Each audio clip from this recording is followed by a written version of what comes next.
સમાચારોમાં આગળ હવે આપણે વાત કરીએ તાપીની તો મનરેગા અંતર્ગત 121 ગામોમાં રમતના મેદાનમાં કૌભાંડ થયાની ફરિયાદ બાદ તંત્ર જાગ્યું છે। 3.86 કરોડ રૂપિયાના વિવિધ 121 જેટલા ગામોમાં મેદાનના વિકાસ માટે ફાળવાયા હતા, ત્યારે આ રૂપિયાની ઉચાપત થઈ હોવાની શંકા જાગૃત નાગરિકે ઉચ્ચ અધિકારીને ફરિયાદ કરી હતી। ત્યારે જૂના મેદાનને જ ઓન પેપર દર્શાવી અને નાણાંની ઉચાપત કરી હોવાનું ફરિયાદીએ જણાવ્યું હતું। ફરિયાદ બાદ જિલ્લા વિકાસ અધિકારીએ અલગ અલગ ટીમો બનાવી અને તપાસ શરૂ કરી હતી। ત્યારે તપાસ રિપોર્ટ બાદ હકીકત મીડિયા સમક્ષ જણાવવાની વાત જિલ્લા વિકાસ અધિકારીએ જણાવી હતી।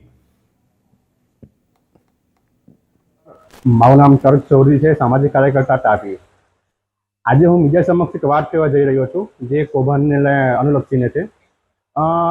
હું આજે યુવાઓની પડખે વાત કરી રહ્યો છું। તેમાં જિલ્લા ગ્રામ વિકાસ એજન્સી દ્વારા યુવાનના વિકાસ માટે મનરેગા દ્વારા ગ્રાઉન્ડ બનાવવામાં આવવાનું હતું, જે ગ્રાઉન્ડ મલ્ટીપર્પઝ હતું, પ્લે ફિલ્ડ એરિયાના નામે યોજના હતી।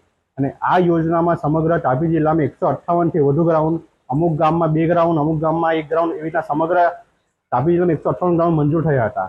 અને આ ગ્રાઉન્ડમાંથી તપાસ કરતા જોવા મળી રહ્યું છે, તેમાંથી જે લોકો છોકરાઓ ઘણા વર્ષોથી રમી રહ્યા હતા એ જ ગ્રાઉન્ડ પર મનરેગાની ટીમ દ્વારા જીઓટેગ કરી નાણાંની ઉચાપત કરવામાં આવેલ છે।